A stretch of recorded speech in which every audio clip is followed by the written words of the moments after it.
Okay.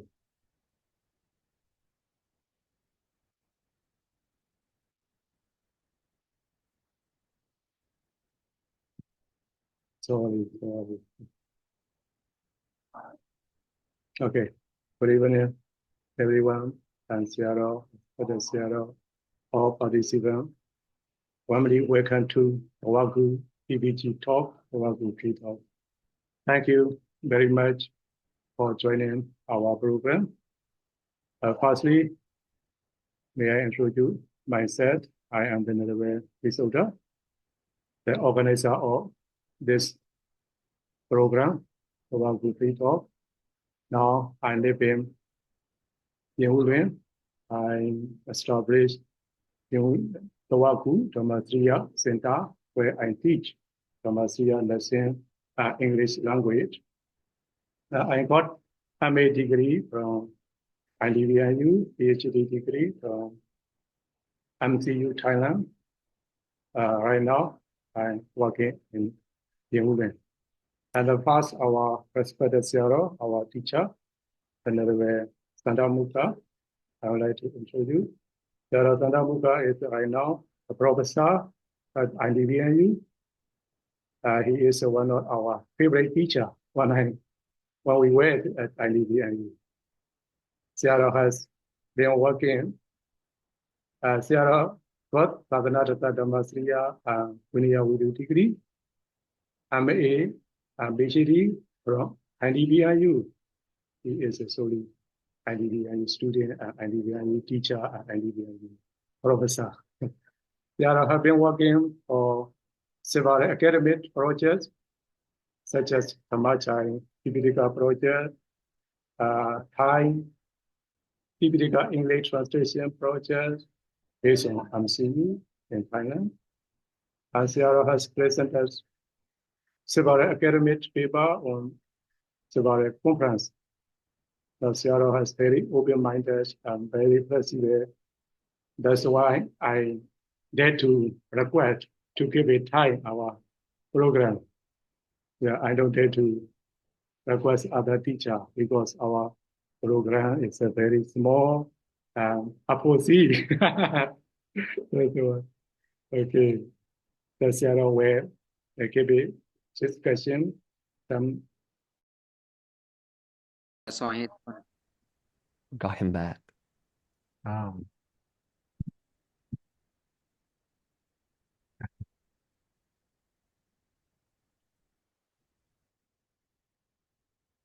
I'm mute. I'm mute. No. Sorry. It's okay. I introduced Seattle Sandamuka already. He is right now a professor at NEVIU. He got the MA, PhD at NEVIU. He teach NEVIU. He become lecturer and professor right now in NEVIU. Seattle have been working for academic projects, several academic projects, such as Dhamachai Tipitaka project, Thai Tipitaka English translation project, based on MCU in Thailand. Seattle has presented several academic papers from many conferences. Seattle has very open-minded and very flexible. Seattle, he keep. That's why I dare to ask to Seattle to talk on this program, because our program is a small FOC, not easy to invite very big Seattle, but now we got very big professor. Thank you very much, Seattle, for giving your precious time. Next, I would like to introduce Pandey Nandasara. Pandey Nandasara, most of our participants know already, but I will introduce him briefly for newcomer. Nandasara is right now he's doing a PhD degree at Kelania University in Sydney. He got gold medal prize at MA course at Kelania. He won scholarship from Hong Kong University for Buddhist counseling or Buddhist study.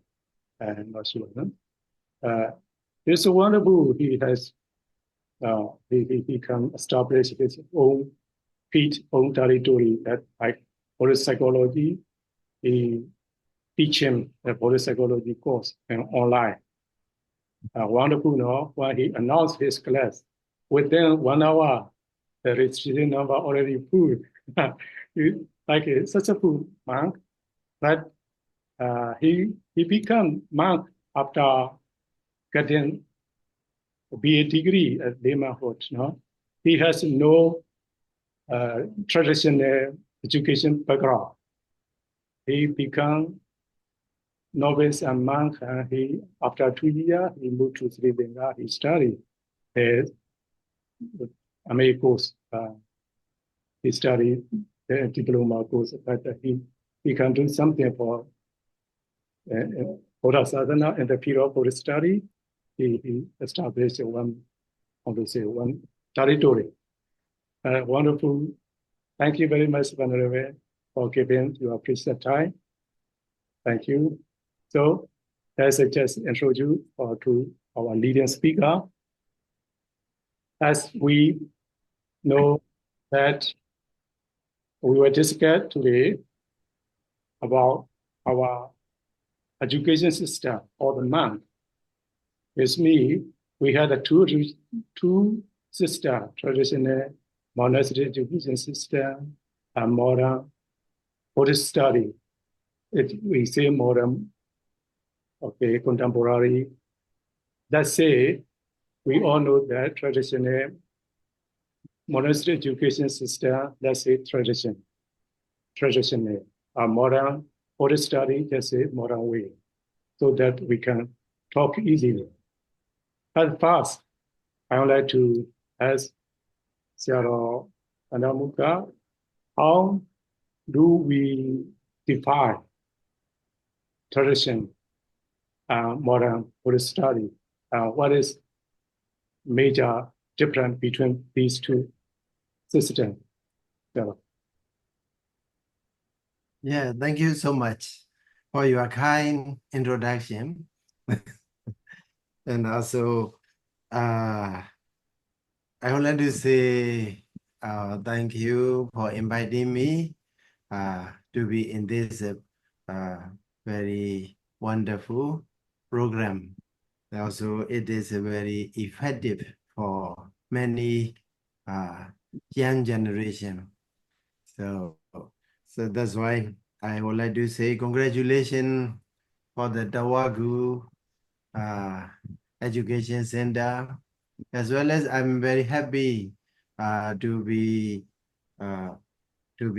co-speaker together with the Nanda Jara. So far, as far as I know, through the introduction of the Manuel Visuddha, so I found it very interesting that your work, and also you are so intelligent. So I'm very proud to be with you in this program. So also I'm very happy to be with all participants in this program.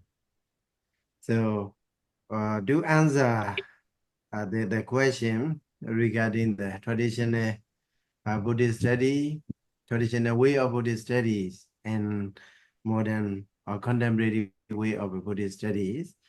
So what I say is not represent. Firstly, I have to disclaim.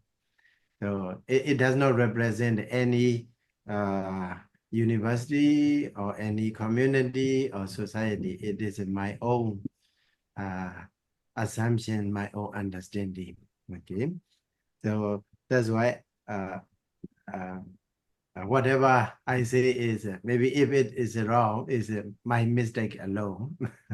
Not my university's mistakes. Okay. So also it does not represent any others.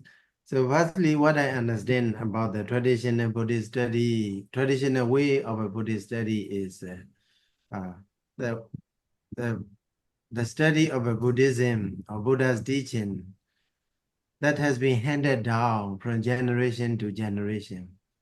So that is the way we can easily define our traditional Buddhist traditional way of Buddhist studies. So regarding the modern or contemporary way of Buddhist studies, it is currently in use.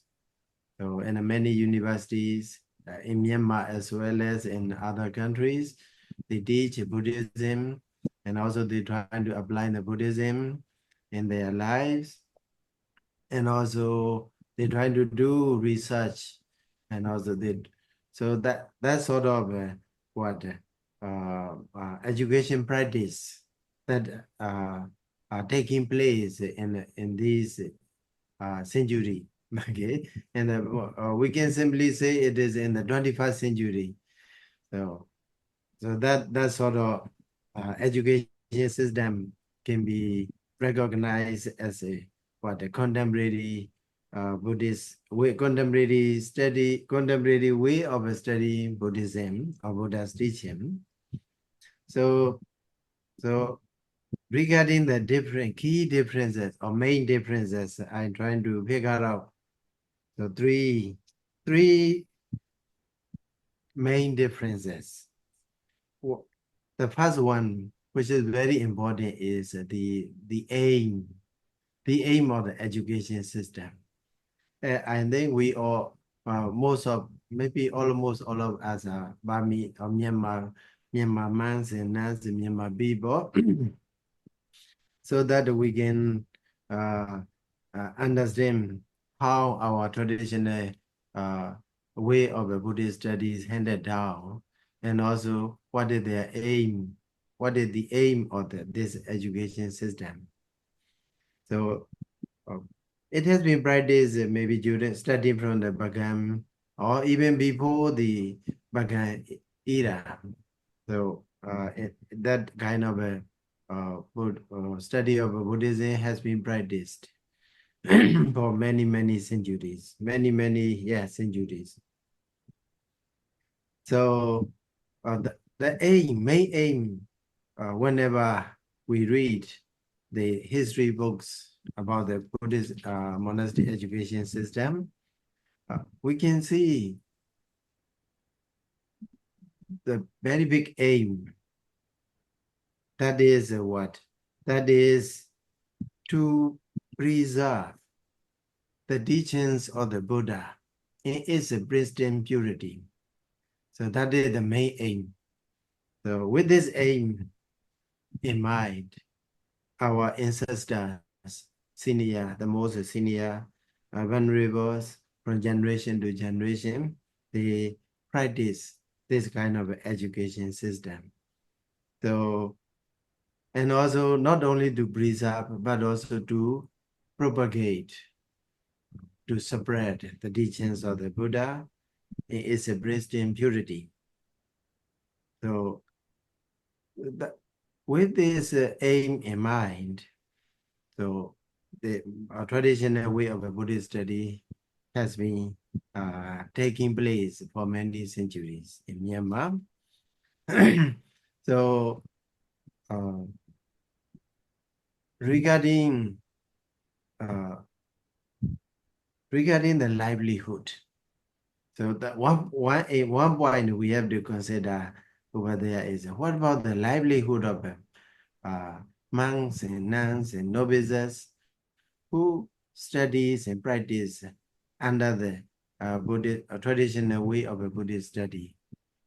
So that one is not included under the aim, because so what I understand is that because the life of monks and nuns and novices depend on the generosity of the people. So for our expenses, we don't need to take care so much about our expenses, our food, dwelling place, clothes, and also medicines as well. We solely depend on the generosity of the people. So that's why there is no aim is mentioned regarding the livelihood of the scholarly mass and nuns. So because they live on the generosity of the people. So that's why they have only one aim. The very big aim is to preserve the teachings of the Buddha is pristine purity. So, so to preserve the Buddha's teaching is purity. So they do two ways. One thing is accumulation of information, trying to accumulate as much information as possible regarding the Buddha's teaching. So, and also another thing is to acquire wisdom. So these two things they are doing. So under the traditional way of the Buddhist studies. So, but in the contemporary way of a Buddhist study or modern way of Buddhist studies, in Myanmar, so we have many universities. Many universities are emerging from one after another. Buddhist universities are emerging. So they don't deviate from the main aim of our tradition, our traditional way of a Buddhist studies. So their main aim also remain the same. So to preserve or to propagate the teachings of the Buddha is pristine purity. But in the universities outside the Myanmar, so mostly, as you know, in Myanmar, Buddhist universities are free of charge. Okay, I think there only in Myanmar it is available such an education system, which is free of charge. We don't need to pay any expense for our education. But in other outside Myanmar, even for monks or nuns or whoever, they have to pay their education fees. Those who are studying or who have studied in abroad, and they know very well about that the conditions. So about that condition. So at the same time, what do they need is they need to have a kind of a salary or livelihood. They need to take care for their livelihood as well, livelihood of the scholars. So that why regarding the aim of the education system, our traditional way of Buddhist study, the main aim is to preserve the teachings of the Buddha is pristine purity. So they don't regard much, they don't pay much attention to the livelihood of the scholars.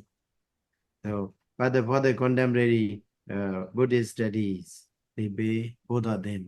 They pay attention to both of these things for the preservation of the Buddha teaching, as well as for the maintenance of the good livelihood for the scholars as well.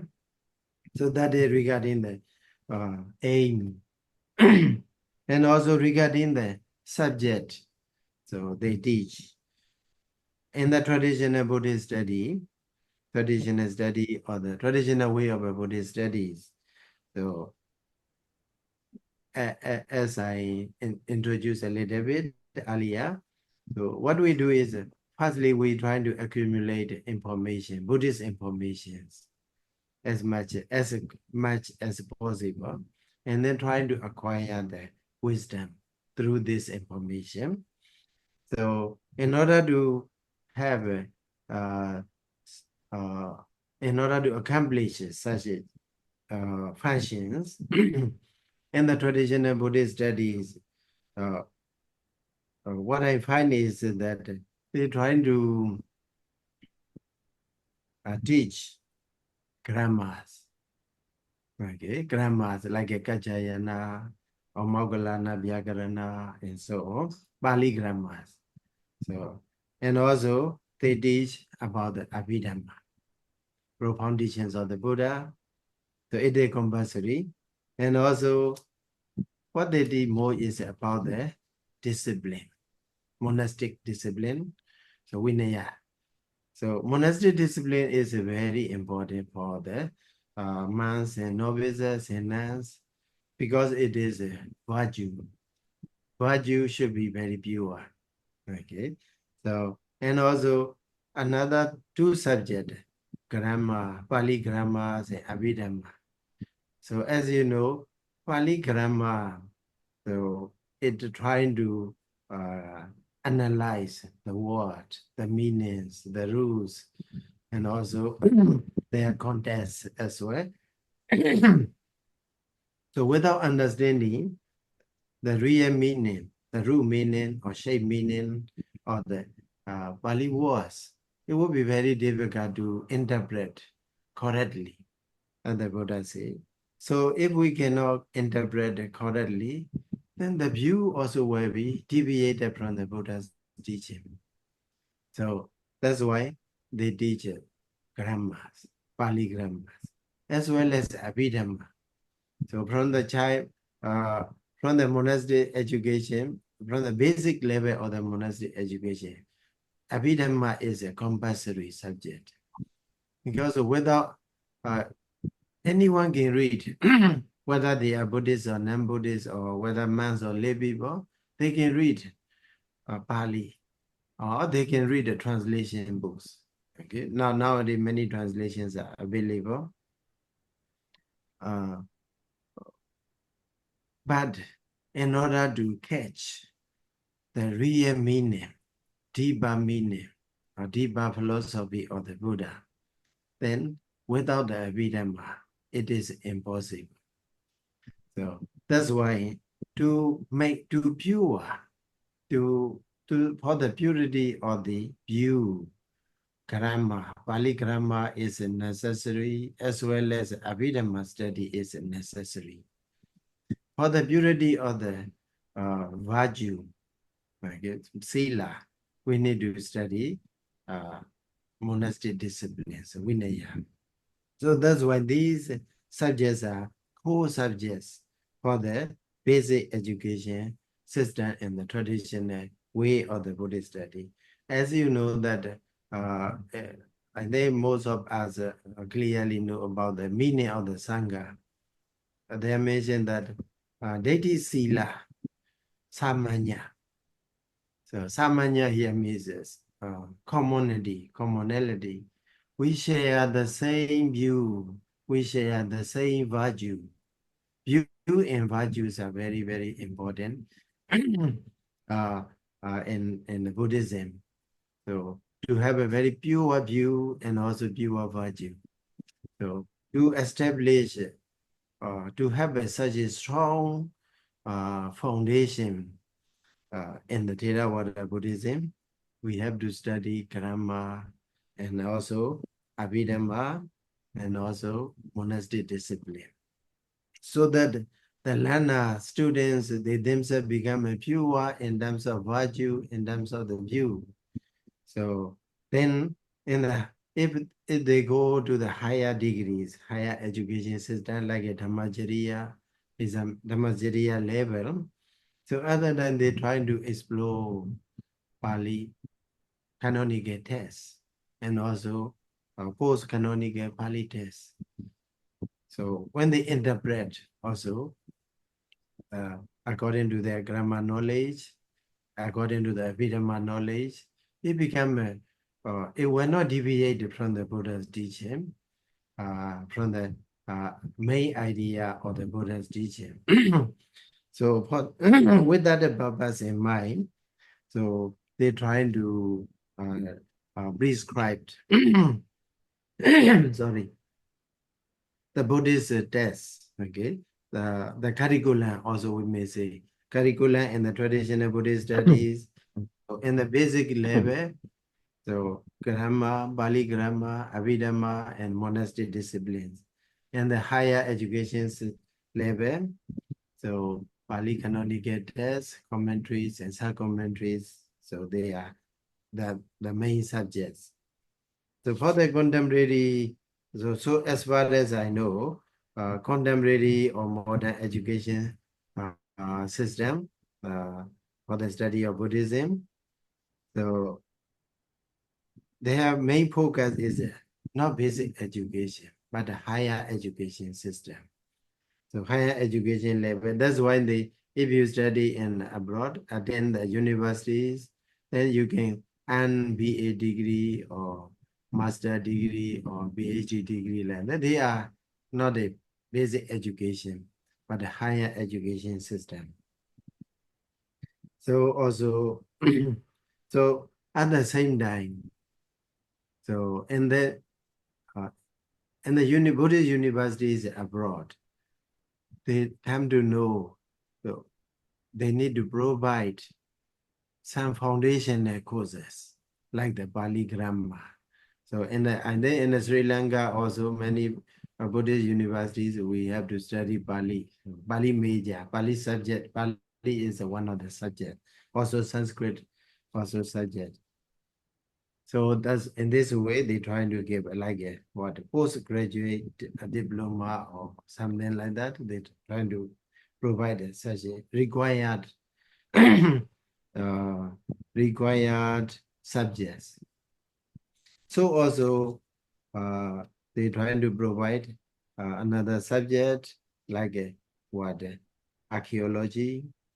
So in India as well as in Sri Lanka, and then you have to study a kind of archaeological, the subject archaeology, Buddhist archaeology, and also social, and also psychology, philosophy.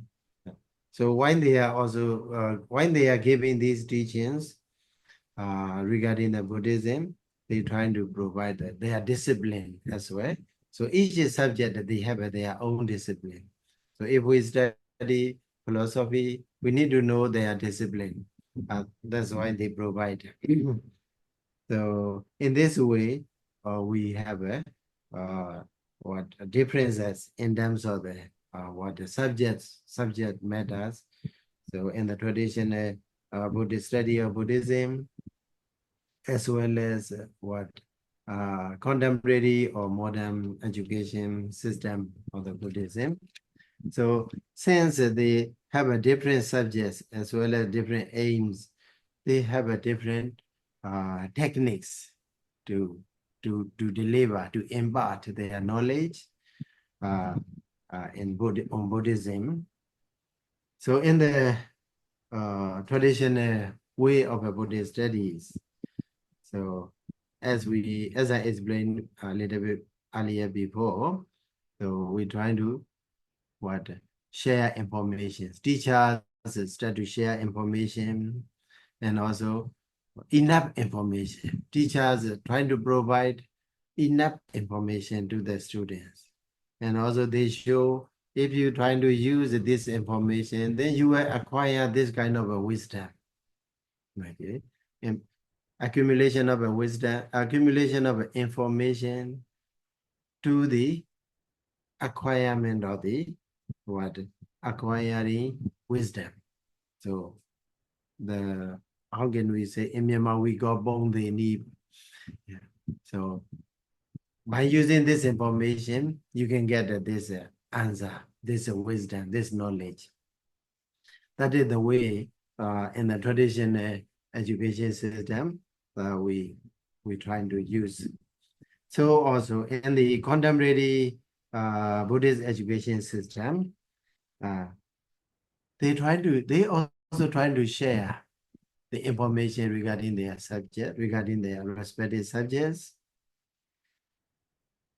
but they may not give every information to the students.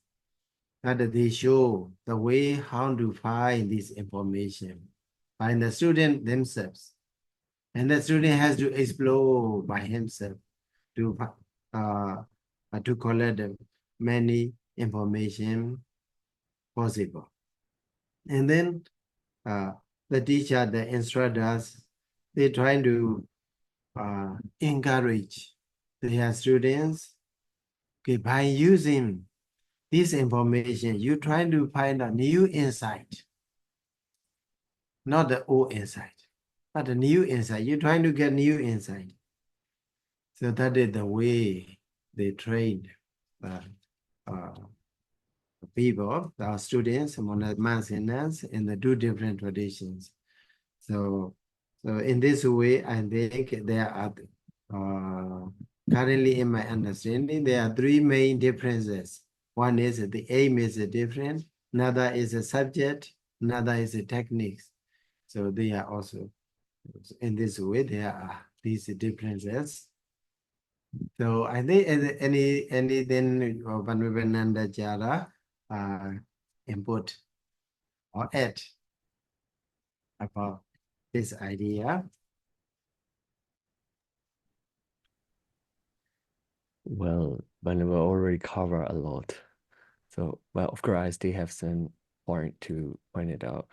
First of all, I just want to say I'm really honored to be here with you together, discussing on this big topic.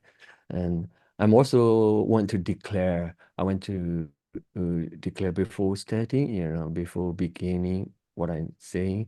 So I like to make a personal declaration that everything I discuss today is exclusively on me. So I'm studying and living in Sri Lanka, though what I say does not represent any of my institutions or any monastic community here in Sri Lanka or Myanmar. So as you all know, this is for educational purpose. So I will not emphasize religious things like norms and customs, but will approach the discussion from the more academic sense. So thank you for understanding. Yeah, Venerable. I'm not really familiar with the traditional Buddhist study education system. Uh, as Venerable Moderator already introduced me, I didn't study in Myanmar since I became a monk. I came directly to Sri Lanka. But I see and I learn, I observe, what they are doing is like traditional Buddhist study. They are rooted in, as Venerable was a century-old educational system, emphasizing like kind of memorizations of the canonical texts, like the Palis, as well as the so-called Abhidhammas and associated commentaries. So the approaches that prioritize the recitations, memorizations, and direct transmission of these teachings. Uh, of course, we can see really authenticity of the Buddhist teaching. Uh, on the other hand, contemporary Buddhist theory, however, take a more interdisciplinary and accessible approach, like integrating the modern subject, such as Manuel also mentioned, psychology, social science, ethics, and utilizations of translations of the ancient texts. Like this, so modern educations, I mean, the modern Buddhist educations aim to explore the Buddhism through a broader cultural and scientific lens, including the insight from like psychologists and even nowadays neuroscience, philosophy disciplines. So like these approaches not only expand the scope of the Buddhist theory, but also allows our teaching to resonate the contemporary social challenges. For instance, while traditional monastic education may emphasize meditations and ethical conduct, but I mentioned like Vinayas, within the frameworks of Pali canons, contemporary education also encouraging applying these Buddhist ethics to modern issues such as mental health, environmental responsibility, like bringing the Asian teaching with the present world. So yeah, in some, I would say short because of whenever moderator want to discuss 11 parts, we still discussing the first part, only 40 minutes, 45 minutes. So I'm gonna say the short one. So in some, while traditional Buddhist theory preserve the authenticities and the purity of the teachings, contemporary Buddhist theory strive to adopt and adapt, of course, and analyze applying these teaching in a way that make them be relevant for the today's learners and context. As Venerable mentioned, he say among these his three differences, I would say techniques. So I see the modern education technique is they are not building the road for the learner. Instead, that they show the learner the shoes to walk the road. So that is how I understand modern educations. Thank you. I think we can move to the next point. Venerable. Thank you. Thank you for your more information about the contemporary education system.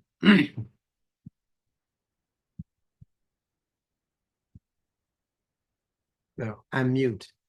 And where we said unmute. Thank you, Sarah and Venerable Nandasara. The second point, the question is that the tradition prioritize, emphasize, memorizing some tests, memorizing like some necessary sutta, some passage are very good. But do you think it's necessary to memorize some specific subject like Kachayana Sutta and Oti, Abhidhana Paripika? And most of the modern monk, they complain that these memorizing dictionary vocabulary is unnecessary. So, Sarah, what is your opinion on this memorizing such a test? Yes. So, firstly, memorization I think memorization in any way of education system to certain extent that it is necessary. So either in the modern education system or whatever system, at least we need to remember. We need to remember the formulas, the way, the way to understand the things. So, but we have a much emphasis on the memorization or the like, as you say, Abhidhana Padipika, and so on, Kajayana, grammar, and so on.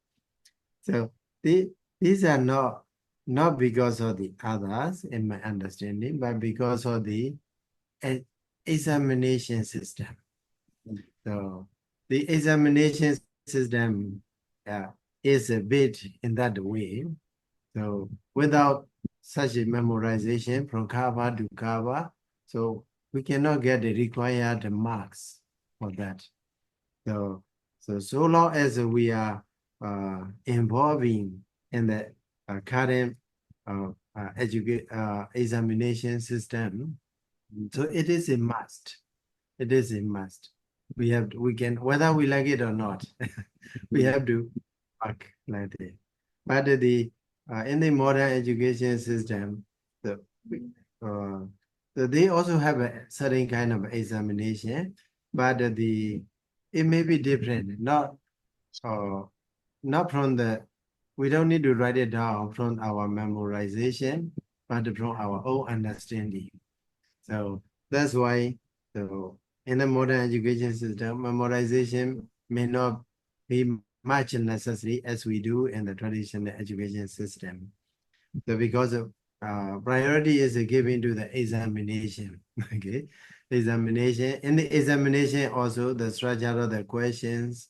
So as you say, if you can write down Pali sentences from this one to that one, then you can get 10 marks or 20 marks and so on. So that kind of question types are there. So that's why it makes memorization necessary for our younger generation. As well, we also did the same. Yeah. So that's why. Okay. Mm. That's because of exam. So, but for those who want to study freely, for example, like now, we don't remember any words from the dictionary Abhidhamma Padipika, but we can anytime we can look up the dictionary because we are free to study. Not focus on the examination. So even though we don't remember, not the problem. We every word is at the tip of our finger. Okay, we can find it out. Mm. Any comment? So also one more thing is in the examination system, we are not allowed to read the books. Even we are not allowed to use a dictionary or any mobile or anything. So we have to use our memory. That's why we need. That's because of exam. A compulsory. Yeah. Okay, let it be this one. We cannot escape as long as we are involving in examination. Okay, the third question. As far as I'm aware, the traditional method and traditional curriculum do not include the essential subjects that everyone should know, like language skill, and mathematics, history, fundamental science, and so on. Are these subjects not necessary for Buddhist study or Buddhist monks and novices? So, how do you think? Yeah, it's a very good question. Very good point. So there, because of this point, in the current education, well, for example, let's say curriculum. In our curriculum, there is no such a prescription or description that you should not study these subjects. Right? Like in mathematics, even though the curriculum does not mention you should study this subject, but it is a compulsory. That's why our teachers in my teachers in my monastery, he teach me mathematics. Also, he tell me history subjects. Also, some what informations about the history, about the mathematics, and so on.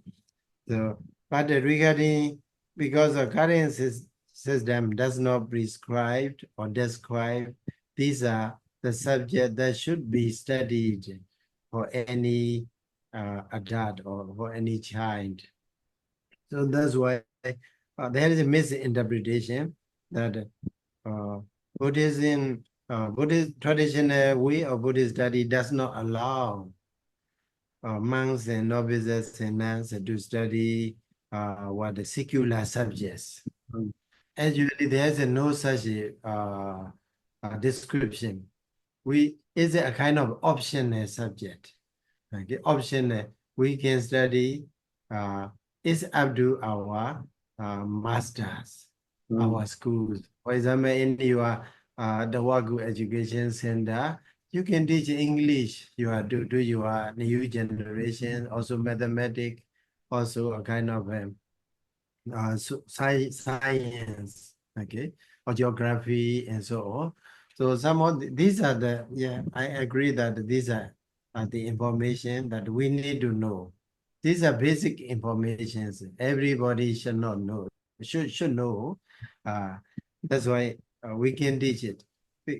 Because as I told you before, in our traditional Buddhist education system, so our main aim is to preserve the pristine purity of the Buddha teaching. So that's why these subjects are not directly related to the preservation of the Buddhism. That's why they are not described as a compulsory subject to study. But we can study, okay, if we desire, or for example, if we want to give such a kind of education to our new generations, then we can do uh, uh, what within our own skill. Okay. For example, in the monastery level, we can do it. So it may not be recognized by the government or by the Ministry of Religious Affairs and so on, but we can give it some kind of knowledge to our younger generations. So that's why the one point I like to highlight is so there is no direct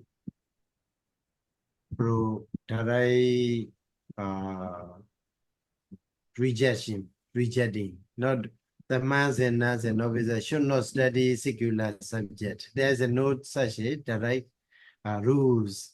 Okay, we are allowed to study. Okay, Oh, okay. So that is my understanding. Okay. and how would you like to So comment what on this point? about the Panvivananda? Yes, these things I'm also see these are the skills and you know if you what you want to do is the matter. I mean for the learner, for the student, while they are learning, while they are studying these subject, they have their own purposes. They have their own aims. For example, some want to if you want to attain a nibbana, of course you don't need these skills. You just need to do the meditation. But if you want to do kind of okay, but I will also say like preservations and purifications of the text, and also like kind of missionaries. For these things, I think these subjects still needed, especially in these contemporary societies, not in the past. Of course, back in the day, you know, the Burmese people education system in 90s and 80s, at that time, their education system came from the monastery where the monk gives and they learn and they know. So, of course, they don't need it to know these modern subjects and the modern languages. But we have the gap in this contemporary time, Venables. Well, the people, I mean, our target audience, Yeah. they know these things, these languages more than us. They know these scientific things, they know these languages and mathematics. Yeah, mathematics for me, when I say mathematics, it's not talking about the calculating the numbers and not like that. When we are studying mathematics, directly we can learn the logic, we can learn the creativity, you know, criticals. These things all together can in the mathematics. So yeah, for the certain level, we need to know these things because of our target audience is keep changing. Our target audience knowledge is keep changing, keep updating.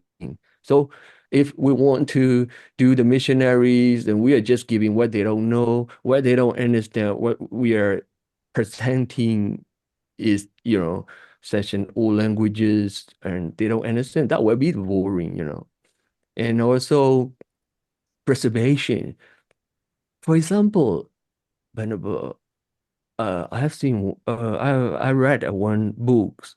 It's talking about the neuroscience and Buddhist meditations. So for his meditation techniques, he is directly quoted from the Mahasatipatthana Sutta. So that writer he is the meditation trainer. He have tens of followers, you know. Every years he have more than 30,000 practitioners under his guidance. Oh, So even though he is not a Buddhist, he just a trainer, meditation trainer, and he is a scientist. West Australian. He lives in West Australia. So he in his book he wrote something about the translations of the Mahasatipatthana Sutta. He translated the Mahasatipatthana Sutta, but his translation is based on his understanding. You know, he changed here and there, and you know, I forgot Nivarana part. He put that Nivarana part in under the Chittanupassana category. Actually, as you all know, this under the Dhammanupassana. But he said, my understanding is like that. So Nirvana should be the under the Chitanupassana is related to the mind. So such a wrong translation, such a big mistake. So if we don't know these subjects and if we don't know these languages, how we can know these our primary sources, our primary Buddhist teachings are not authentic and keep changing. And then big problem is he have a big audience, a lot of modern audience, even the Myanmar people, from international Burmese people, I mean, and they are the follower of his. So how we can change these people understanding? So for that, we need to know at least some basis level. Of course, we don't need to specialize the Einsteins. We don't need to specialize the Hawking, but of course, we need to know at least in that way we can understand what the society is changing and our contemporary society, how they understand the thing, and then we can easily train them. We can easily give the kind of instructions to the society. So, but of course, I still believe the individual choice. So as the learner, we have the choice. These are not the basic thing. These are not the foundational thing. As Venerable said, these are the not the core subject. So yeah, if we like, we can like. If we don't like, if you want to meditate, it's okay. Stay available. But if we want to deal with the contemporary society, they know more than us is not. If the knowledge gap is too big, not really good for the monks, I think. This is my understanding, Venerable. Okay, thank you. Thank you. Thank you. So whenever we saw that, there is a one comment in the chat box. Okay. Have you read? Yeah. I will open the floor for the audience. If someone want to comment, please feel free. Okay. Anyone? Someone want to comment? Raise Your hand. Okay. Before you raise us, I want to comment some comment. Yeah, as Sarah said, we need to preserve our teaching. Not only preservation, but also promotion also needed. So to promote our teaching, we need to have some basic knowledge, what they know, what our target people know. So our system is not include. Okay. Anyone comment? And they take up. I will call by name.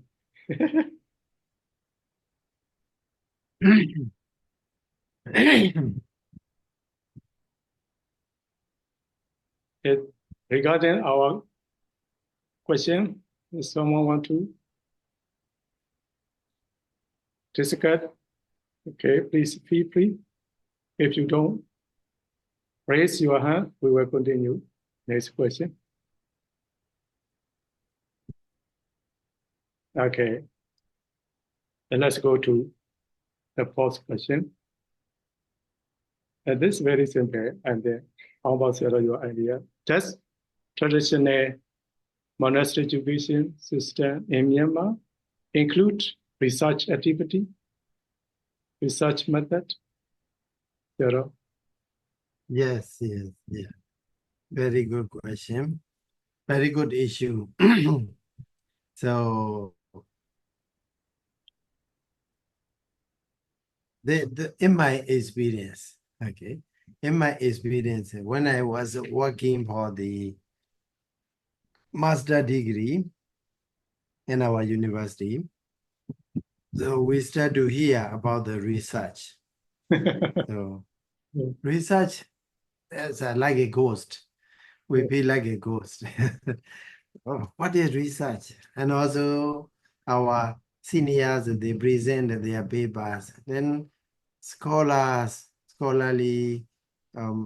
people, they criticize a lot, complain a lot. It is not a research. is a heap of the walls and so on. So then I'm afraid, what is a research? So I think this is a very new subject to me. Okay. And also as I feel, and then for our monks and nuns in the traditional study, also they may also feel the same. Research is very new to us.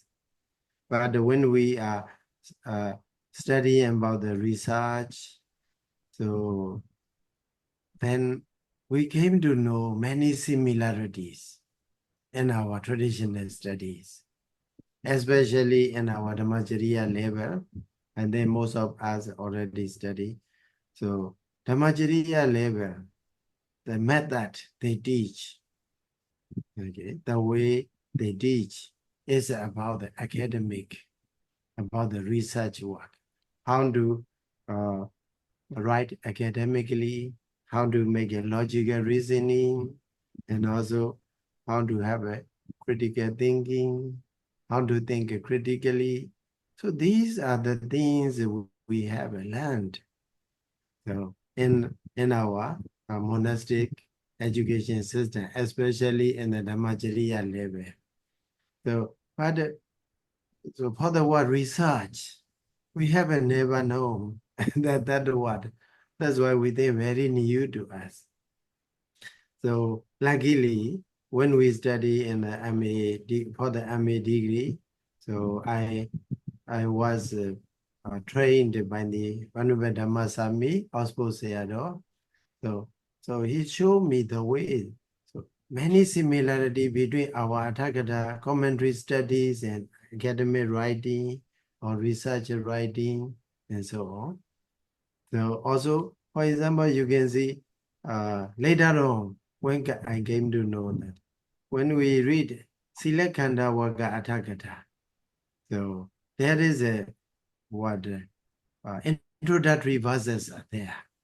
This introductory verses is quite similar to the abstract of a thesis research work.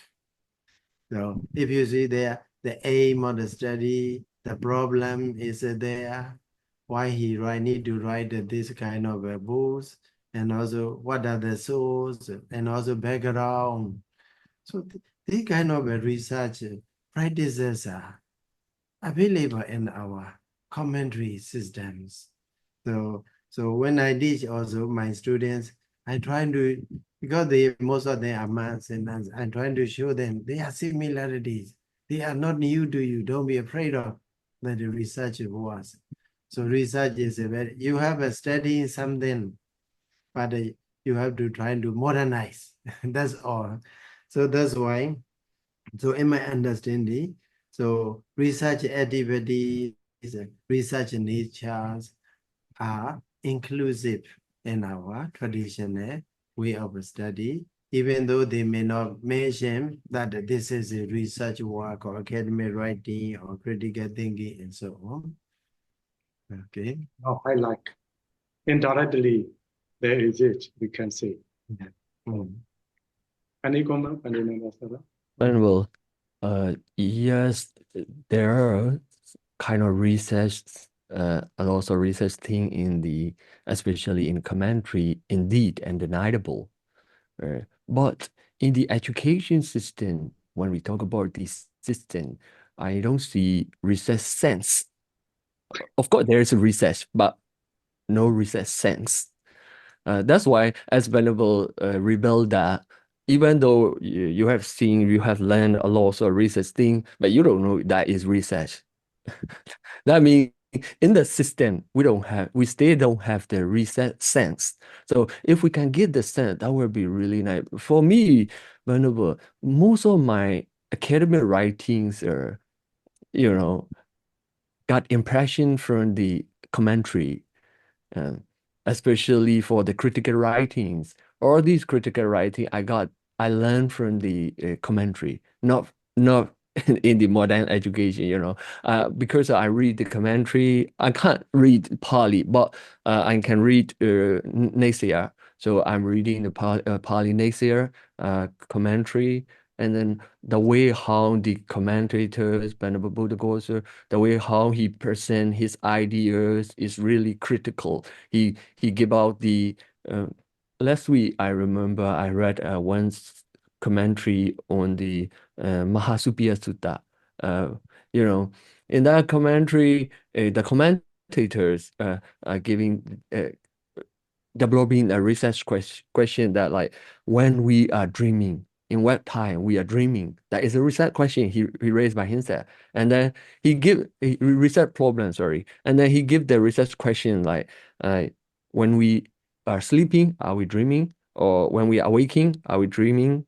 Or when we are neither sleeping or awaking, are we dreaming? Or any other time, are we dreaming? In that way, how he developed the research question is really nice. And when he answered this question, he give the law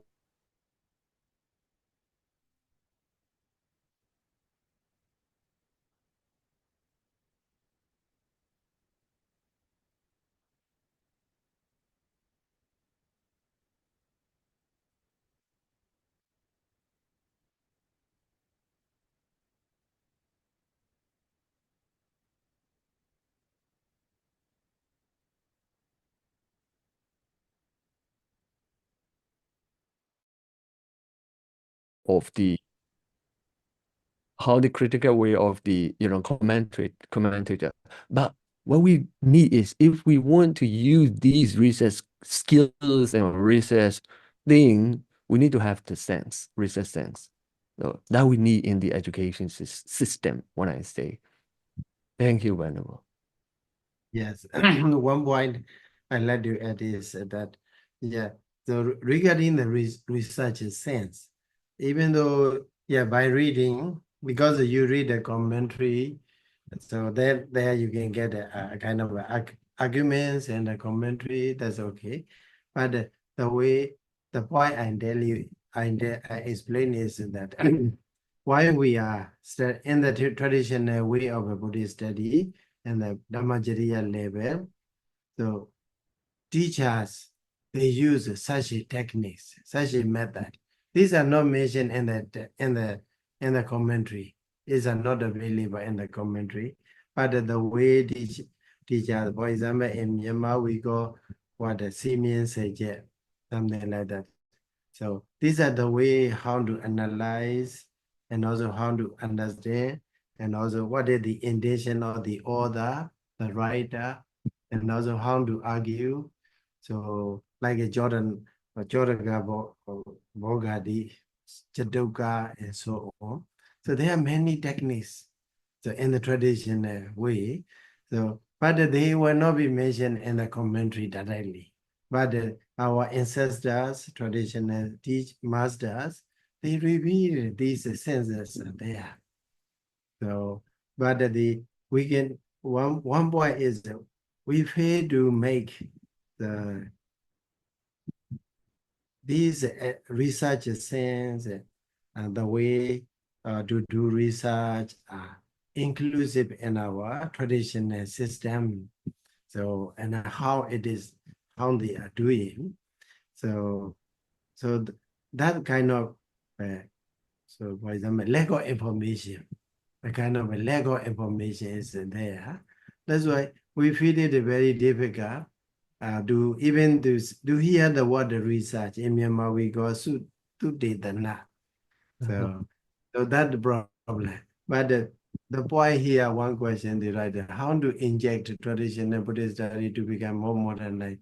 So we have to say how the traditional Buddhist studies are in conformity with the modernized education system or research was. So if we make such a things known to the public, so that information we need to make people know so that they will be quite familiar with the research sense or research argumentation, also research problem, also so kind of a logical reasoning, critical thinking, and so everything will be there. So That's why here with this I would like to encourage everyone to make it. Traditional Buddhist study has a kind of a research sense or research way, research practice and activities are there, so that they will not be afraid of the research.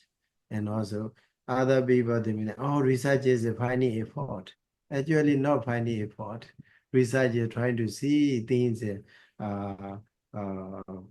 as clearly as possible, trying to solve a problem, trying to solve a misunderstanding that way. So, So whenever I again, want to say we need to apply this knowledge in surely yeah, okay. existing, actually knowledge is existing there, Yeah. but We need application. we fail to know this Uh-huh. is there. Yeah, Okay. Mhm. Okay. I agree. Okay. And my question now, I want to ask that how to say, not include the question, but right now I got the idea that traditional system can go along in line with the international standard. How do you think? Can catch up Mm. international, how to say, trends? So it is in Myanmar, if we say in Myanmar, how to say, a why nail lay down tay. And lay down it, the cook the cuckoo. So also if you want to put maybe something circle into the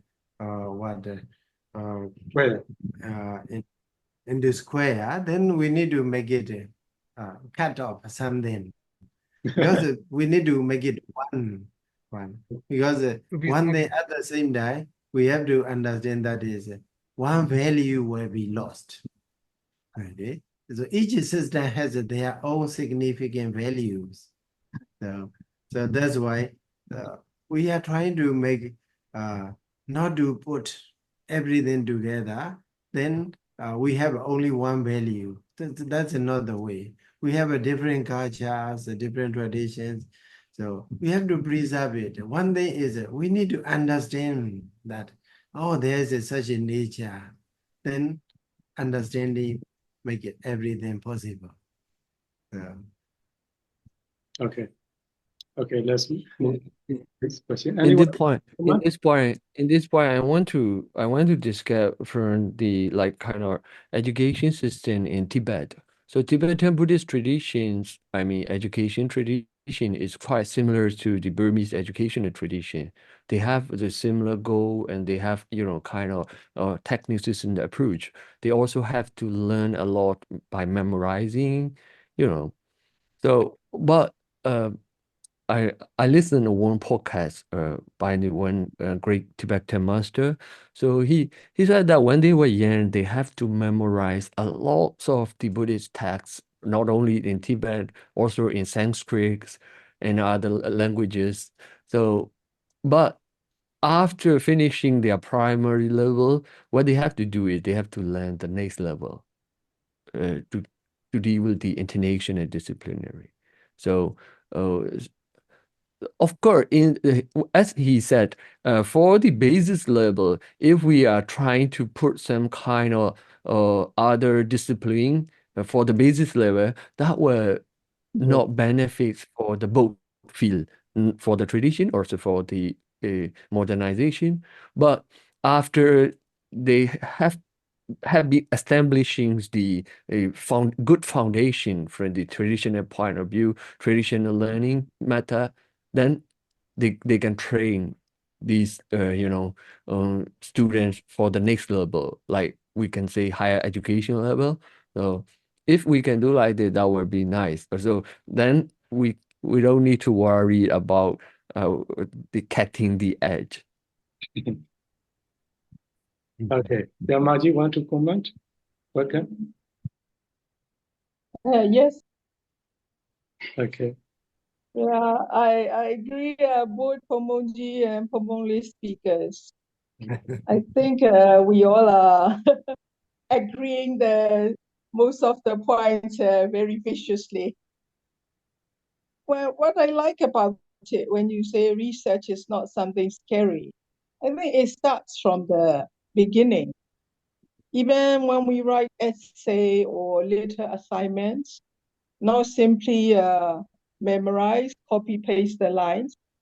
If we start encouraging, use your own imagination, try to read more out of the text, using library and resources. These are the good basic foundations to have this kind of research sense. It's only a matter of size. When you talk about essay writing, assignment writing, when you are making your research, everybody's doing a desktop research every time. When you read any text, that's a kind of research.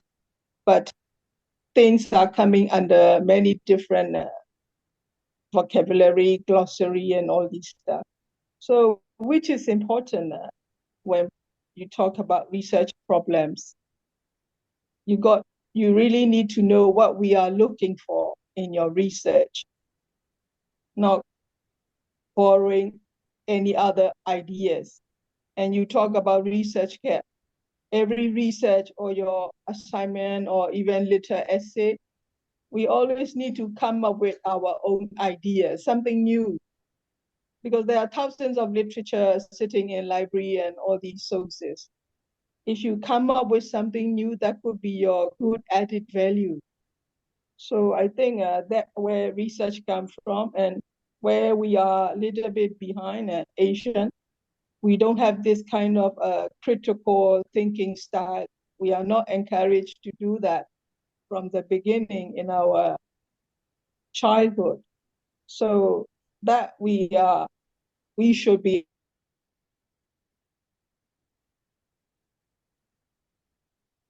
Okay.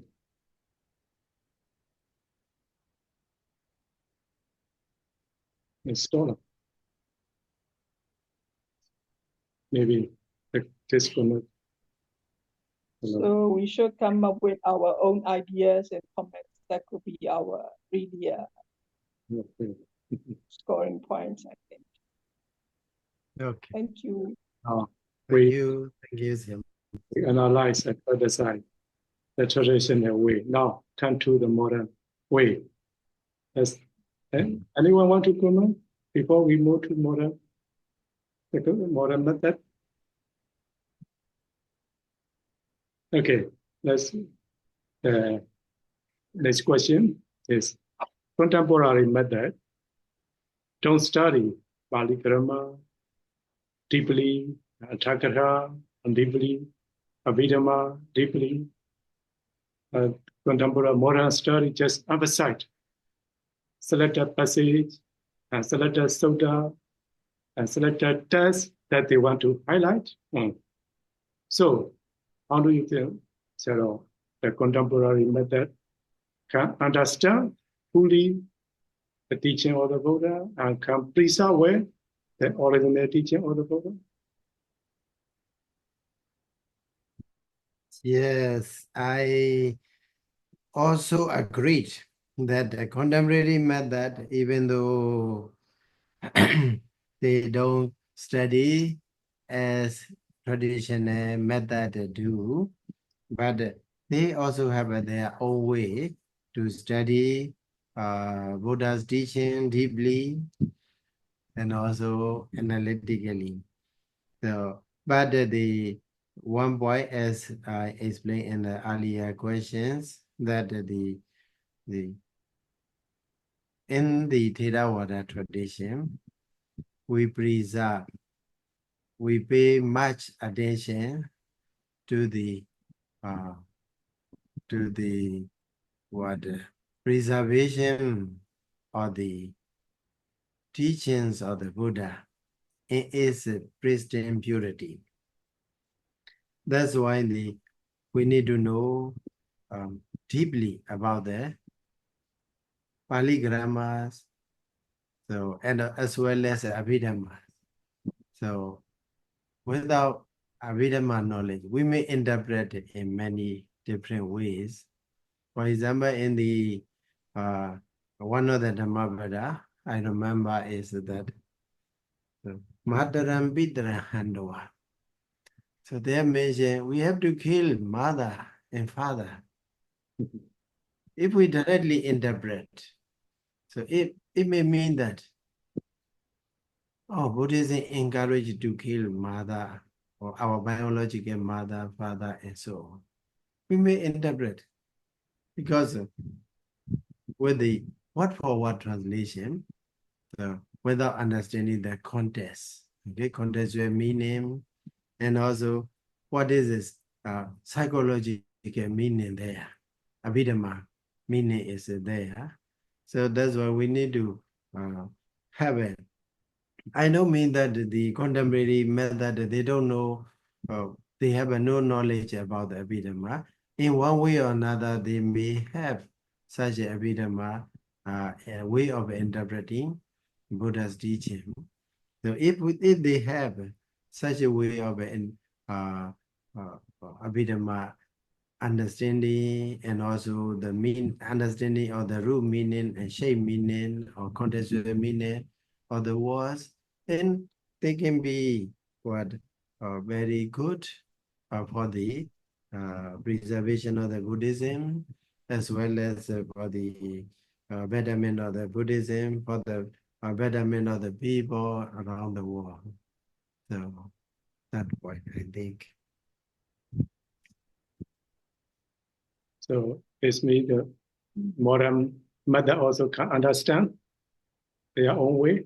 Sure, but there is a if. Okay, the conditions are there. Right. So every time, if we want to have a kind of a quality product, then normally we need to have some requirement. What quality assurance, QA, quality assurance are there. Okay, so we cannot say every contemporary method is okay to study, but if they meet some of the standard or criteria, then it's a good. But there are many such scholars that they don't in a worldwide. So like a Bhikkhu body, okay, very great scholar. So they don't follow our traditional method, but it's okay. They study deeply, okay.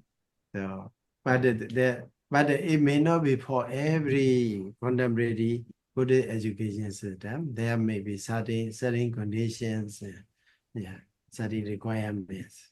Okay. How about Paniven and Asara? How you Yeah, I want to discuss on that certain situation, a certain point. So when we talk about certain, but in this contemporary education system, we need to talk about the 2 points. First is the primary levels, and second is the higher educational level. Of course, for the primary level, we need to know about these primary knowledges, Palis and Abhidhammas and commentaries and everything. Of course, we need. But nowadays, so-called contemporary modern educations, these things are, as Venerable also mentioned earlier, that it is mostly prone to the higher education. So for the higher education, these subject become the optional subject. So if you want to be the Pali scholar, yeah, of course you have to study these Pali grammars and texts. If you want to be the Abhidhammic scholar, there's a lot of contemporary Abhidhammic scholar in the world, as you all know. Like nowadays, like scholarly one, Professor Karuna Dasar, he is the specialist in academic subject. So yeah, for those who want to be specialists in this subject, they need to follow. But if we are preferring the other kind of applications and thing, we don't need to learn to be the professional. But of course, we need to have the primary levels and solid level. If not, like in some point, there will be the what we call the interpretations or misunderstanding. But don't worry about these things because of in the higher education level, we are not studying alone, we are not doing alone. We have our supervisor, skillful supervisor, and we have our examiners. They're gonna examine, they're gonna supervise. Of course, someone who writing here and there and post on Facebook, and then when we test on that, it's not the way and it's not fair, right? But in the academy level, we have the peer review, we have the supervisor, we have examiners, a lot of things. So we don't need to worry too much about the misinterpretations or misunderstanding. Even though if we have the misinterpretation, there will be the arguments or there will be the encounter discussion on this specific subject. For example, with the Venerable say, Bhikkhu Bodhi, he has some misinterpretation on his writing. But till now, we still arguing on his interpretation. We still are discussing on his interpretation. That is the way of the modern education way, and that is the beautiness of the academies, I think. But I do agree, we still need to have the basis levels of this understanding or this subject. But for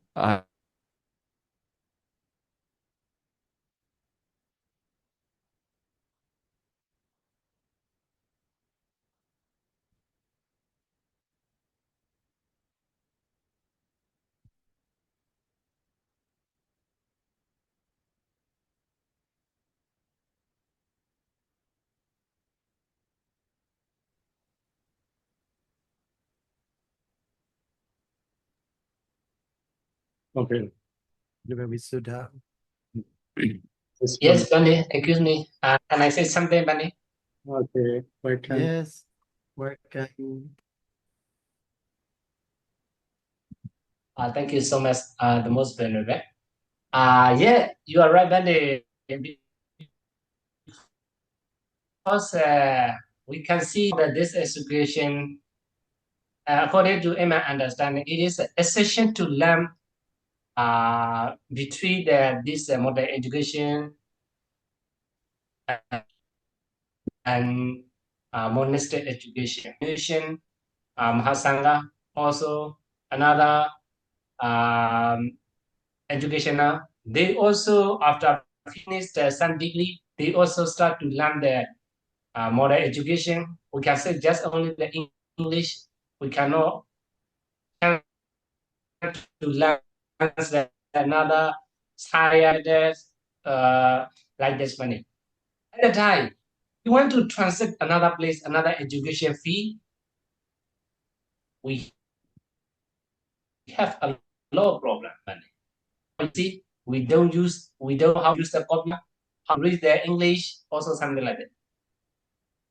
So, according to my understanding, after my degree finished the mastery at the time, I also joined to the. I start to join the Navasa. It is right. So at that time, I start to learn the English Bani. For me, very difficult because it is no use to. So our knowledge also very special. Let me Bani. So whenever child we have the chance to learn the another education. At that time, I think easy to memorize day by day, day by day, day by day, day by day. So now we already grow up.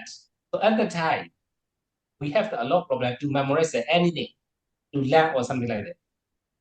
According to my understanding, we should learn also this modern education and this monastic education both will be affected, will be useful for all our monastic society. But nowadays we don't have the chance any about this learn the education. We have a lot of problem. That's a matter. Just I comment for your education. Yeah. That's a concern. Yes, question. Okay. Thank you, Pandey Visita, for your comment. Okay. Time stay at we will go on at to 10 p.m. That is okay. That's okay. Okay. Happy to be with you.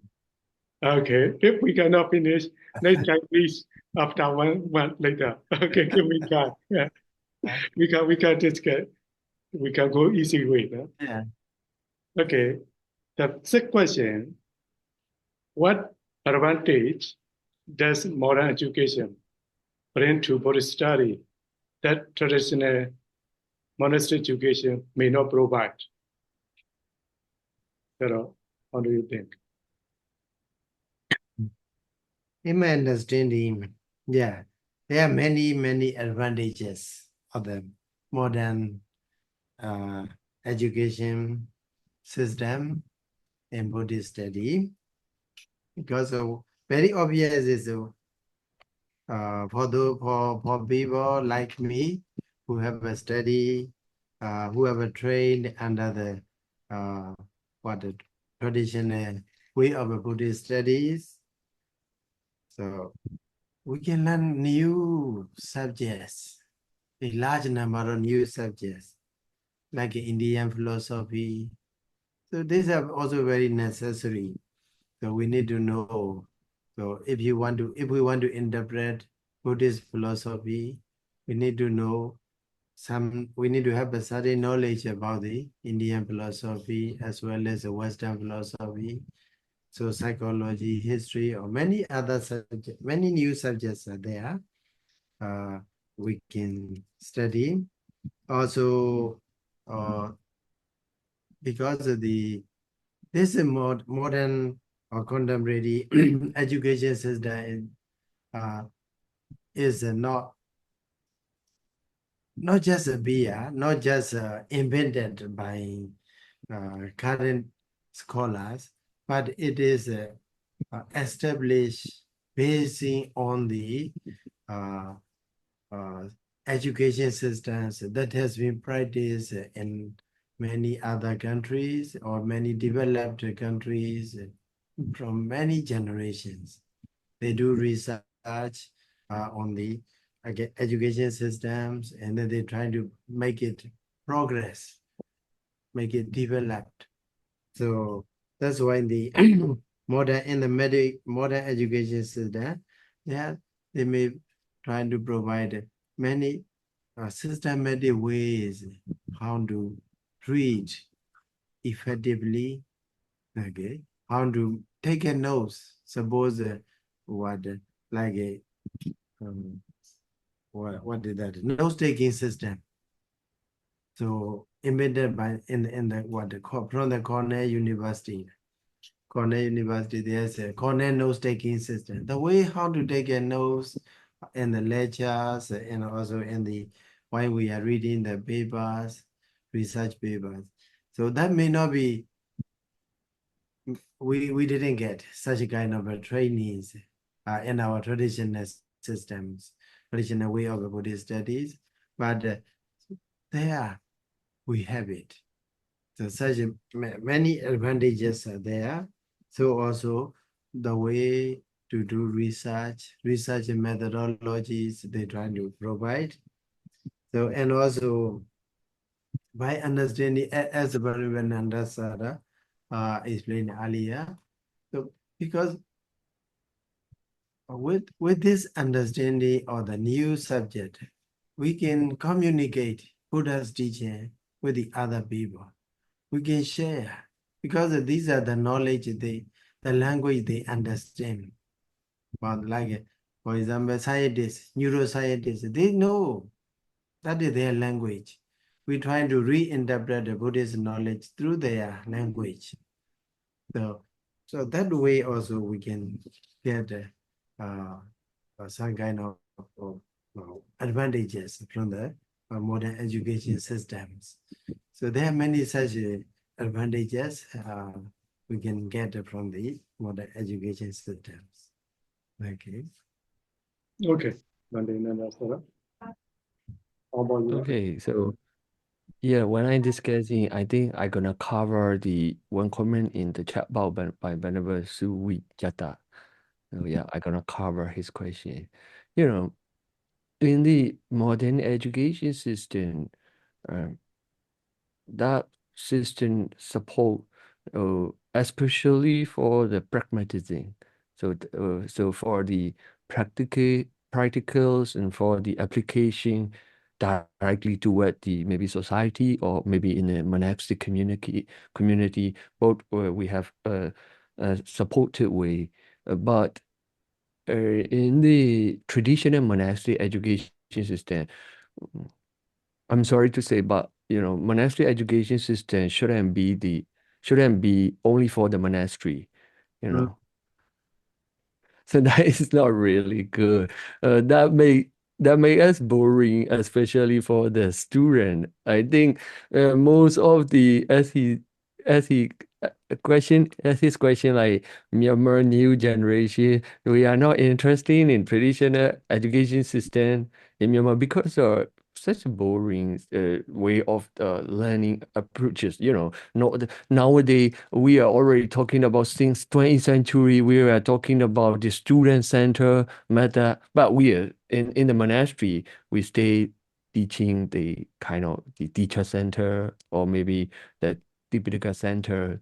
So such kind of teaching method make us boring and make us scared. For me, I scare. Because uh, I came to Sri Lanka. That is the only one reason I scared to taste the traditional and monastic education system. Uh, After being as a monk for 2 years, I'm still thinking to learn something Buddhist teaching.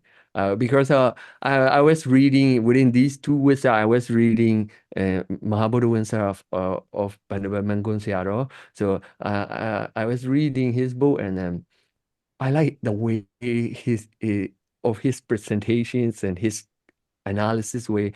I really like it, and I want to study. I want to know like him. I want to develop my knowledge like him. And I discussed with my master. My master said, "You should learn first the Pali grammar." And okay, let's do it. I start learning the Pali. Sorry, I forgot the name. Pali something. Pali Teka. Yeah.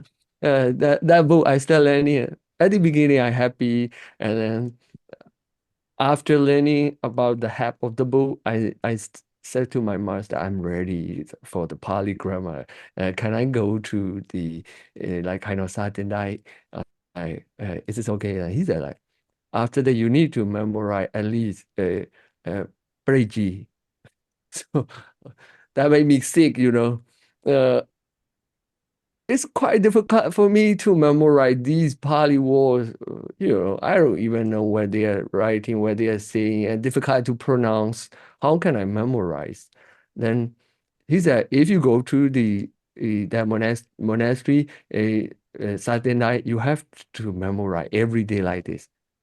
Then I choose only two ways: going to this road or to think about the other education system. So I find the options and how I can learn these Buddhist teaching, how I can taste what the Buddha taught. So I realized that I can go to other country because I scared. I scared to learn and I feel like boring. Maybe a lot of young generation these days, they also scared because the problem is we can't concentrate, Venerable. We can't really concentrate. For the memorization for this monastic education system, we need a lot of concentration. But for us, our mind is wandering here and there. So I can't concentrate. We can't concentrate. So that monastic education became the only for the monastery. We can contribute to the society.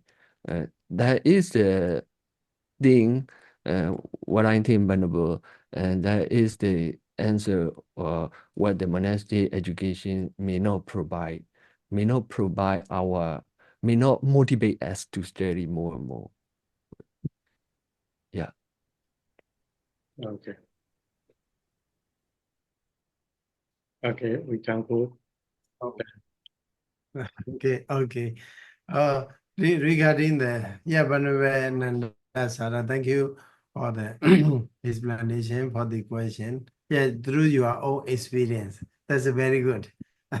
We can, yeah, not only you, yeah, yeah, many nowadays, our new generations are facing the same problem. Like, why? Also, they're trying to reform.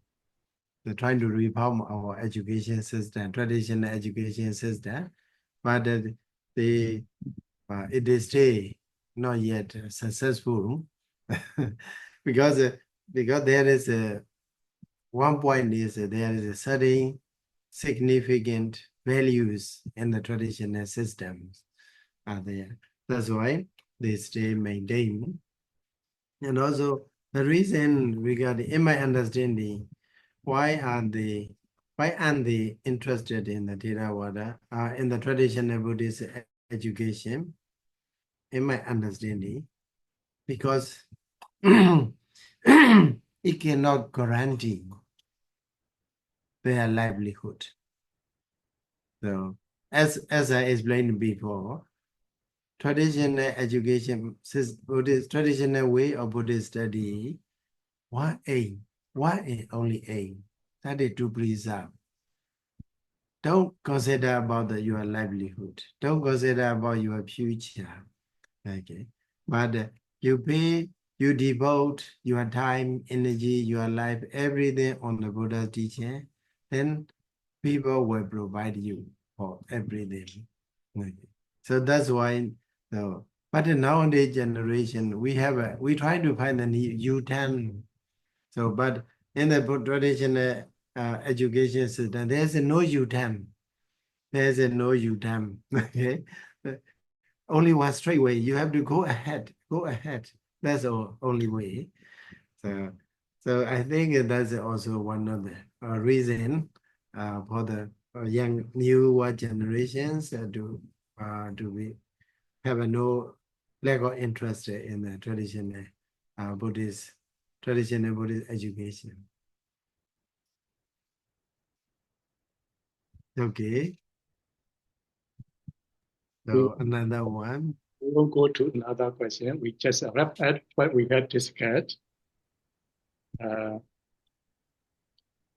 We still have some many questions.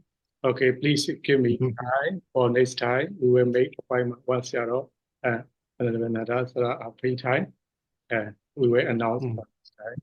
But right now, at 10 p.m., we can discuss the participant.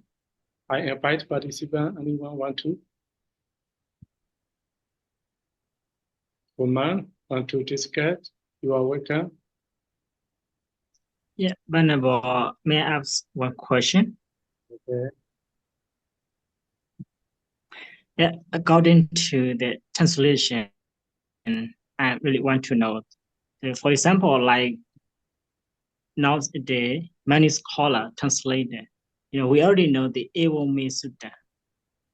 The Ewome Sutta. Most of the scholars translated, thus have my heart. Thus have my heart. So most of the scholars translate like that. But we already know that when we study the Dhammasya course, we may know the Ewome Sutta, the full definition. But without Dhammasya, without traditional way, how they understand, that's have I have the full translation. Our traditional way, Ewome Sutta means the Bhagavata or Samukha Sutta, something like that. When we read the Athagata, I forgot how to say. Commentary, commentary. We may know the Bhagavata's Samukha Sutta. But if the person who don't understand that kind of thing, how they understand the full translation? I just want to know that I still compute this translation. All of the vulnerable, yes, I just want to know that. Yeah, thank you. Okay. Hello. Madam. Yes. Mesuda. Yeah, mostly the translator, that's have I had. Also, we can say it has that has been had by me. Okay. So by me from the Buddha is a what that narrative was for the Venerable Ananda. He trying to narrate that with this is what with this word he disclaimed, he proclaimed or declared that these are not his words, not the word handed down from the mouth of the Buddha. Okay. So that way you want to make public know, or it become a more acceptable. Okay. Then if you read the commentary, yeah, I think I know you have read. So commentator trying to explain Ewa Mesuda very extensively. So explaining the one with Ananda's Sati, how good his mindfulness is, and also how trustworthy the teaching is, and so on. So very lengthy explanation. So that's why the commentary were trying to increase our faith on the test. So that's commentators are so grateful to us, because the faith is very important in the Buddhism or in every religion. We have a faith in the Buddha, like Bhanavananda Sara said. After reading Buddha Vansa, he got a faith on the Buddha's teaching, and also faith on the study of the Buddhism and so on. That's a very nice. So also when commentary literatures are very impressive, very good for us to have a stronger faith on the Buddhism, as well as have a deeper understanding. Yeah, but we cannot say commentaries it may not say, we cannot say commentary 100% correct. Okay, but we have to use our understanding, our critical thinking. Okay, modern education system, we trying to use it. So with that, we can make it better.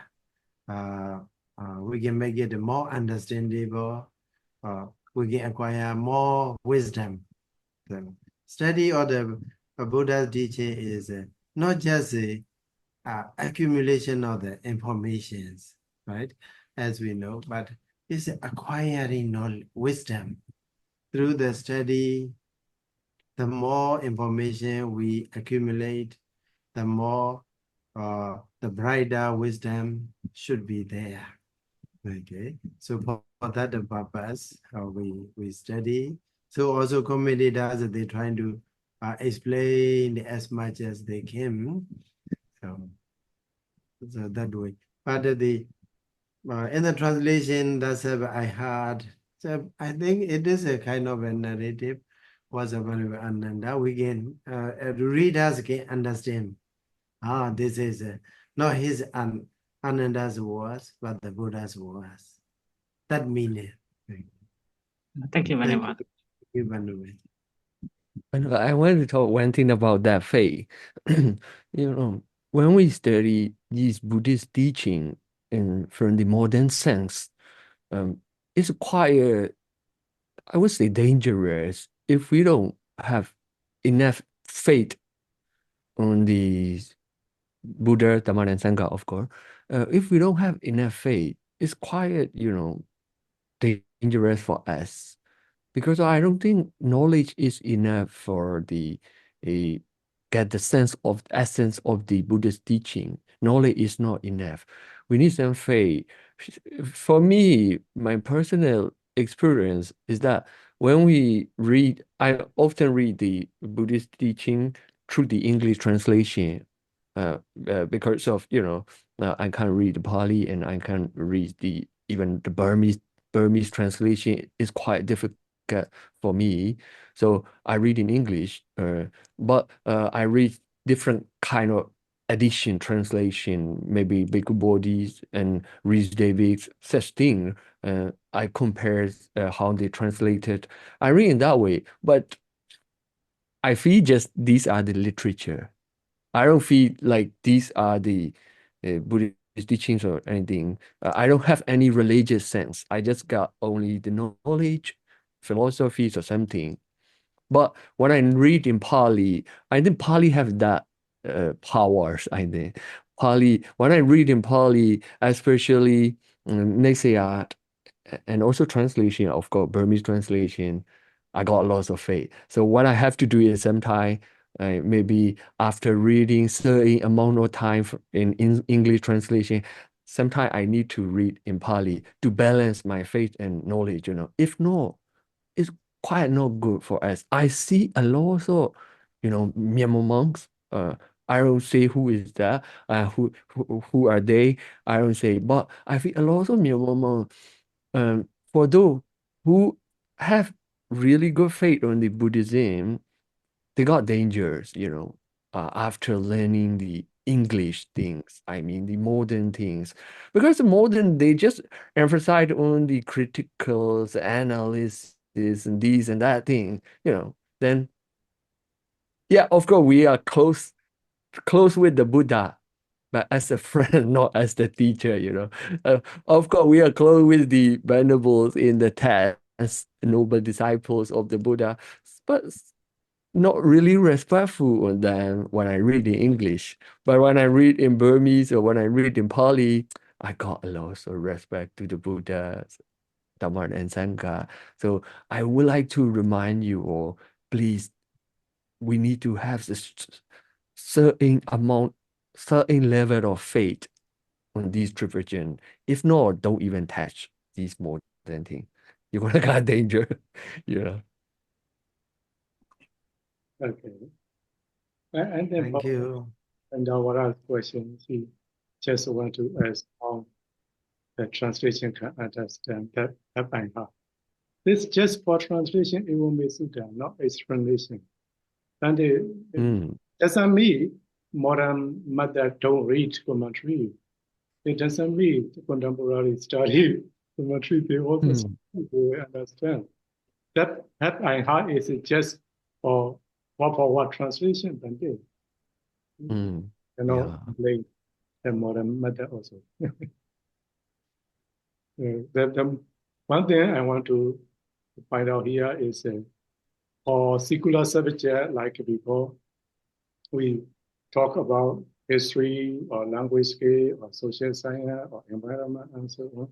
The common mistake in Myanmar is that the amount of novice study for these subjects for their livelihood. They want to do business. Some mistake, some misunderstand. Very sorrowful for that. So in this, how would you like to comment, Sarah, for secular subject? Yeah, that is a common misunderstanding. So because as I explained you before regarding the curriculum of our traditional way of Buddhist studies. So because to be in conformity with their aim, so curriculum is prescribed. Okay, these are the subject to study, but it does not mention other subjects should not be studied that way. So, but they interpret, says that there is no option. No option is given, so nothing is mentioned about this study of the secular subject. Then people as well as Asian generations, also nowadays, also people interpret. Monks are not allowed. Secular subjects are not the untouchable subject for the secular subjects are untouchable subject for the monks. So in this way, this kind of interpretation is maybe deeply rooted in our people's mind.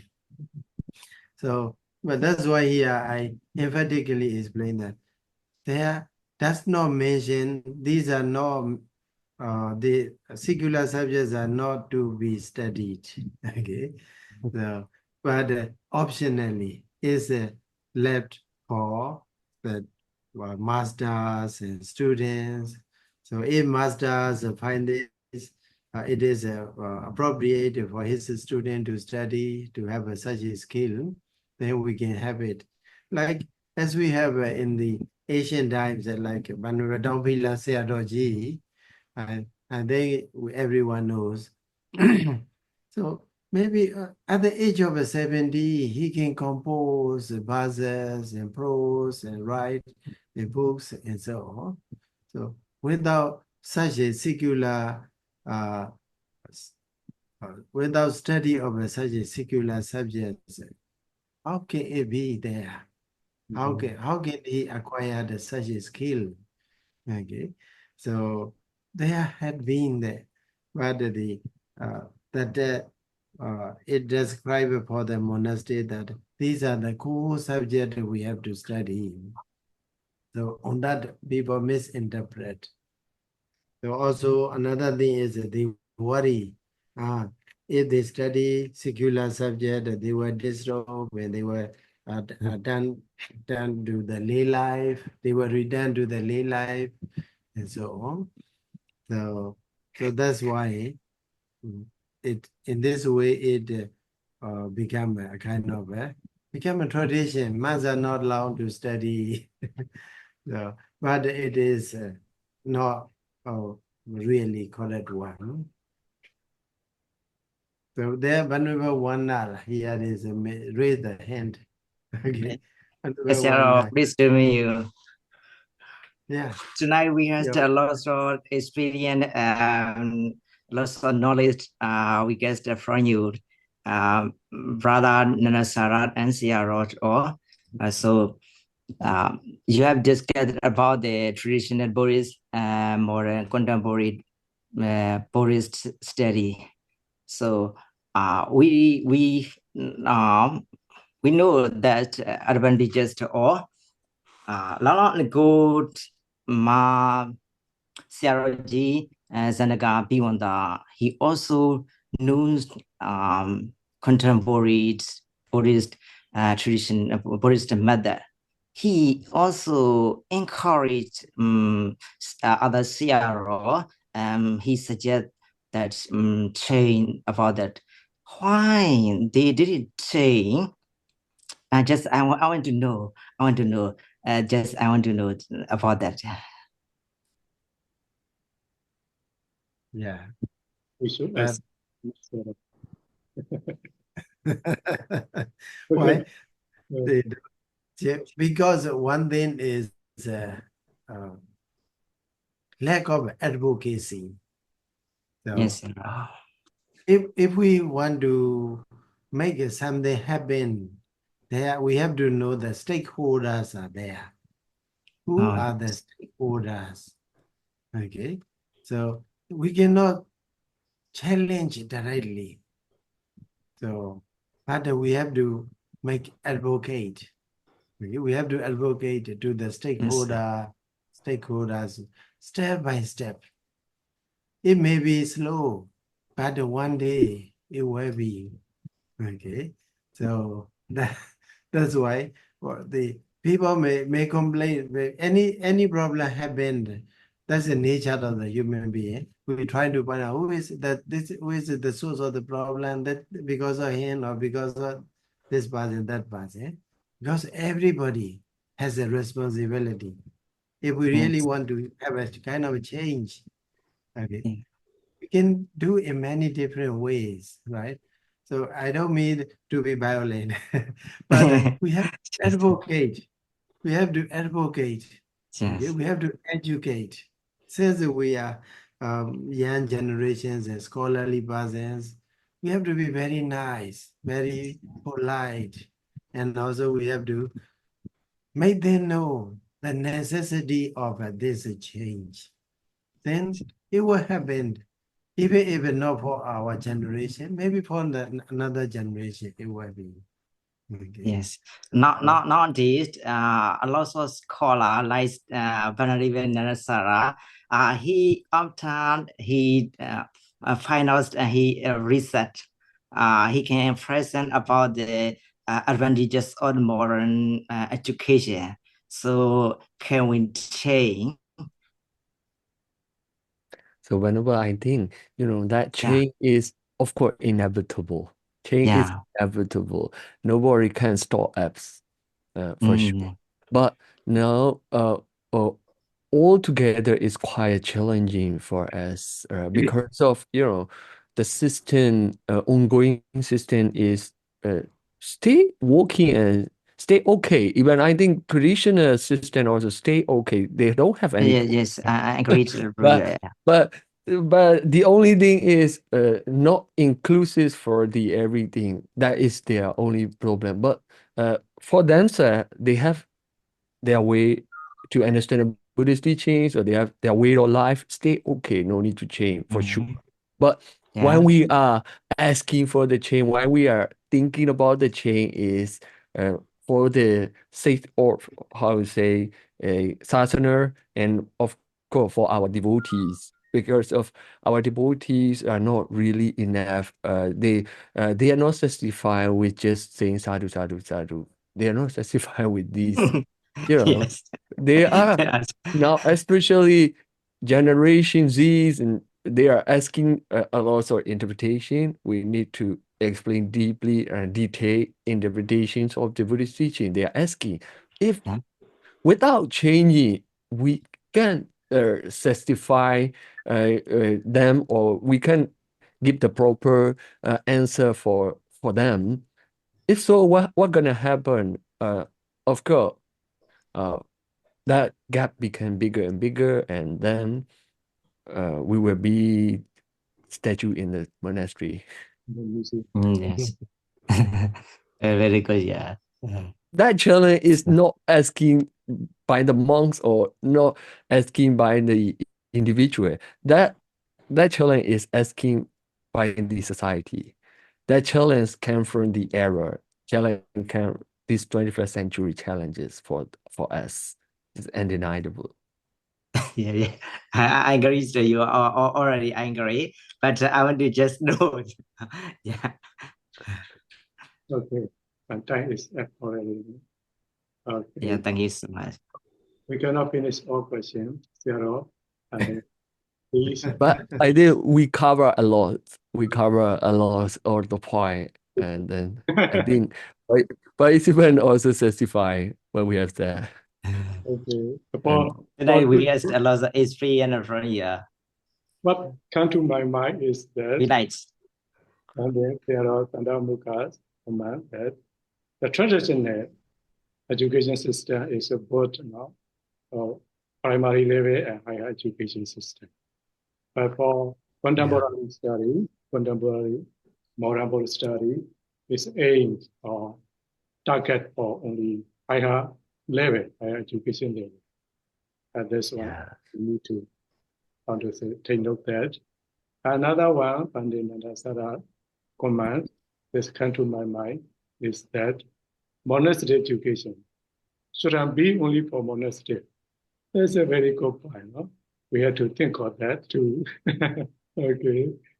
Thank you very much, Yaro and Pandit Sarah. For the audience, I would like to announce that I invite, maybe I guess Yaro also, Nandasara also will accept my invitation for next time, but we cannot confirm yet the date, but maybe near future. Coming week or next week, I hope such a scholarly talk will take place once a month in my program. And during this week, another week, I will arrange for the, I want to say, junior speaker. For the beginner, I will arrange for everyone. I will for the break room, and we will discuss all together. Please come and join. Or tonight. Thank you very much, Sarah Panabuka. Thank you, Sarah. Thank you. Thank you, whenever. Okay. Whenever. Thank you, Pong Pong Chiaro. Thank you, Pong Pong moderator. Thank you, everyone. Thank you. Sadhu. Wish you good luck. Sadhu, sadhu, sadhu. Thank you, whenever. Thank you. Alo jama beke maze. Jesu temare. Okay. I'm really pleased to discuss with whenever. Okay. Oh, See you next time. Sir. okay. Mhm.